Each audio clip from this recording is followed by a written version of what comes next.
You dig what I'm saying?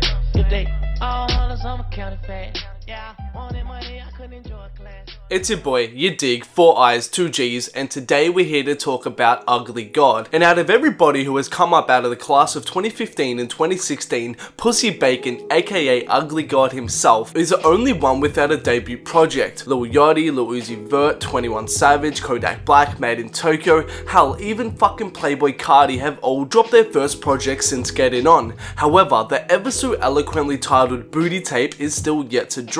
And as Ugly God started to bubble in 2016, we all thought it was coming sooner rather than later to capitalize on the hype he was receiving from Water. But then time went on and months passed with no tape. And now fast forward to halfway through 2017 and it shockingly still isn't out. And I've been requested a few times to cover Pussy Bacon, however I wanted to wait until the tape. But I think the idea that Ugly God has waited too long and his buzz is starting to die down is a sentiment that is growing from impatient fans. So in this video I wanted to address the idea and discuss whether Ugly God's buzz has died off and whether or not he has waited too long to drop the tape. And before we get into it today guys, of course please make sure to follow your boy on all social medias, Facebook, Instagram and Twitter. Also please make sure to like, subscribe and turn on all notifications please. But let's get back to it. And straight off the bat there are a few things I want to discuss. But firstly, to address what I think before I break it down. Is Ugly God's buzz dead and has Ugly God waited too long to drop the booty tape? And as of right now I'd say no, and I'd almost say it's the opposite, because while I wouldn't all the way suggest that his buzz is as big as it was at the peak of Water, when you look at it holistically and assess the current climate for Ugly God, his buzz is far from dead, and right now is a great time to be dropping regardless of the lengthy delays. But why do I think this? Well, firstly let's take into account his double XL placement,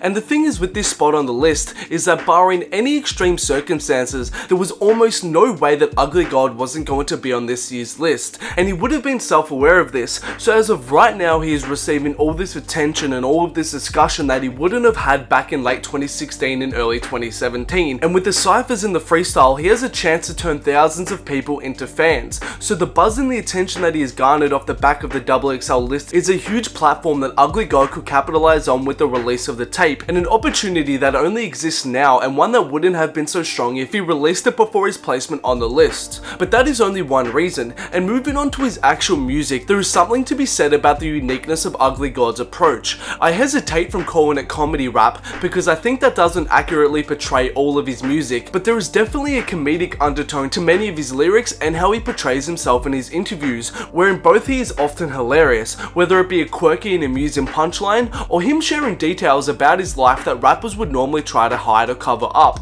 And in terms of new school artists, I cannot think of another artist coming out right now that is even remotely similar to Ugly God when he is on his comedic vibe. Now what does this have to do with anything? Well, to put it simply, what it means is that there is no direct replacement for Ugly God. Like say you're a fan of Lil Pump, but then Lil Pump takes a 6-month break from music. In that time period, it's likely you were going to be able to find similar sounding music to what Lil Pump offers you pretty quickly, due to how popular that sound and style is. So after that break, that void that Lil Pump filled for you musically will be likely filled with another artist, and Lil Pump's lane for the most part will be replaced with someone else. But now let's change the analogy to Ugly God. Who springs to mind when you think of someone who could fill the void of Ugly God? I literally cannot think of another artist coming up right now that does what he does, let alone someone with enough skill and ability who can make a song like I Beat My Meat actually entertaining. So even though Ugly God has taken a sizable break between music and has taken ages to release the booty tape, there hasn't been a direct replacement for his music, and nobody has proven themselves to be able to fill that lane that he operates in. So the delays haven't affected him as much as it would the majority of other rappers coming out right now,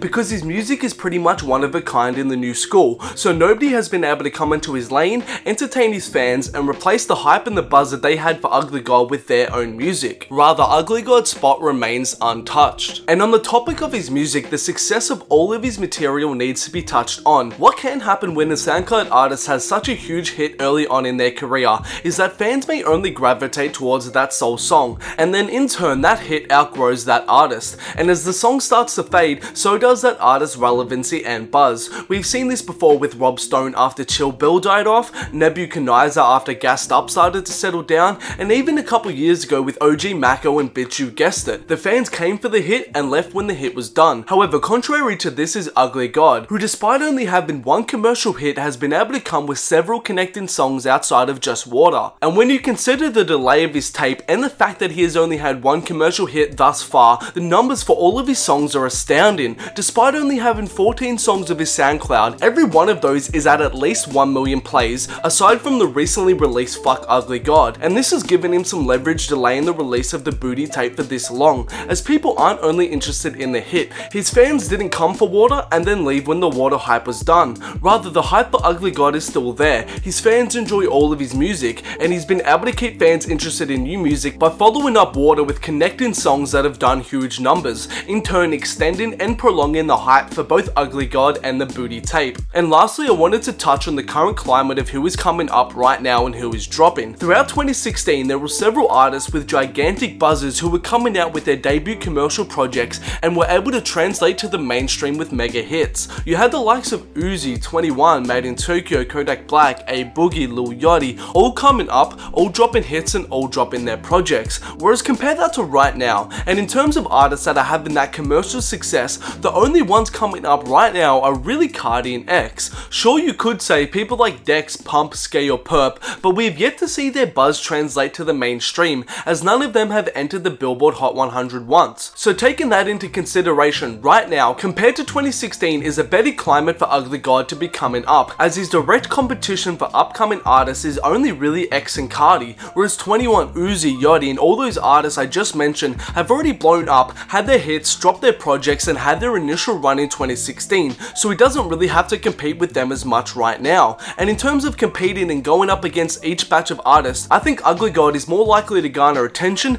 be looked at as a leader, and overall have more opportunities coming up and dropping his debut in 2017 rather than 2016, as the direct competition that are coming up in 2017 in terms of size, numbers, buzz and hits is comparatively weaker than the acts that were coming up during 2016. And that's all the points I had for today, and I think when you take all the factors into consideration, from the attention he's been getting from the XXL spot to his unique lane in today's modern rap landscape that nobody else is really in, to the huge numbers on all of his material on SoundCloud outside of just Water, and finally when you consider and look at his direct up and coming competition this year, which is comparably weaker side by side next to last year, that despite the lengthy wait for the Booty tape, the climate that yadiiiigg finds himself in is very healthy, and his buzz is far from dead, so he hasn't waited too long to drop the tape, and right now is a great time for Pussy Bacon to be dropping his debut project. Alright guys, that's all from me today, thanks a lot for watching. Make sure to let me know what you think about the video and if you're excited for yadiiiigg's Booty tape or not. Please make sure to like, subscribe and follow me on all social medias for more.